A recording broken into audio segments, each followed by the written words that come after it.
গতবার আমরা যেটা দেখেছি তখন এরপরে আসলে শিক্ষার্থীরা আসলে কিছুটা হতাশ, অনেকে কিছুটা বিরক্তি দেখালেও বলেছে যে আপু যাই হোক এখন তো কিছু করার নেই, কিন্তু আমরা ভোটটা দিতে আসব।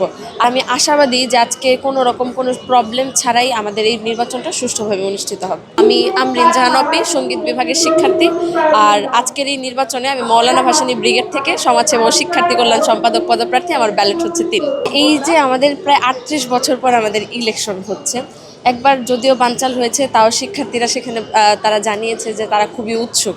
আমার কাছে মনে হচ্ছে যে মানে প্রশাসন এখন পর্যন্ত ওদের যে ব্যাপারটা, ওরা আমাদেরকে যেমন আশ্বস্ত করেছে যে একটা ভালোভাবেই একটা সুন্দরভাবে একটা নির্বাচন হবে, সেখানে পক্ষপাতিত্বের কোনো কথাই উঠবে না। আমরা এখন পর্যন্ত আশাবাদী যে এই ধরনের কোনো অকারেন্স ঘটবে না। আর পরবর্তীতে আসলে কি হবে সেটা আসলে আমাদের কারোরই জানা নাই, তবে এই ধরনের কোনো অন্যায় যদি হয় তাহলে আমরা অবশ্যই রুখে দাঁড়াবো।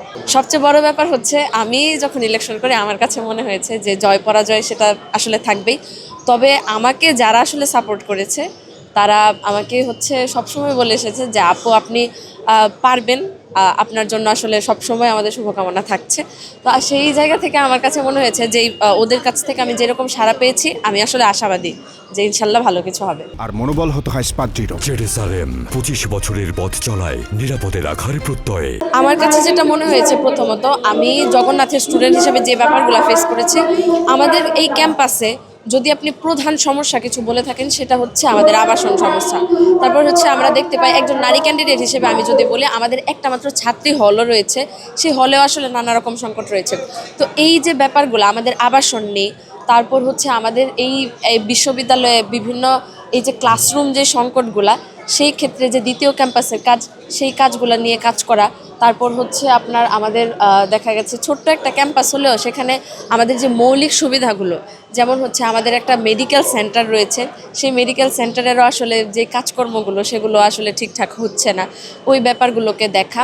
তারপর হচ্ছে আমাদের যে ওয়াশরুম প্রবলেমটা, জগন্নাথে এই প্রবলেমটা সবচেয়ে বেশি আমার কাছে মনে হয়েছে। আর একজন নারী ক্যান্ডিডেট হিসেবে আমি যেটা করব যে নারীদের অধিকার নিয়ে যে কথা, সেটা আমি অবশ্যই তুলব।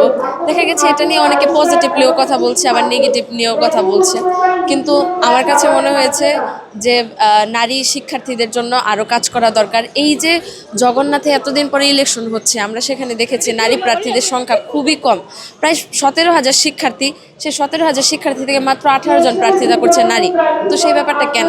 তো ওই ব্যাপারগুলোর কি যাতে আরও অগ্রাধিকার দেওয়া হয় সেই বিষয়ে আমি কাজ করব।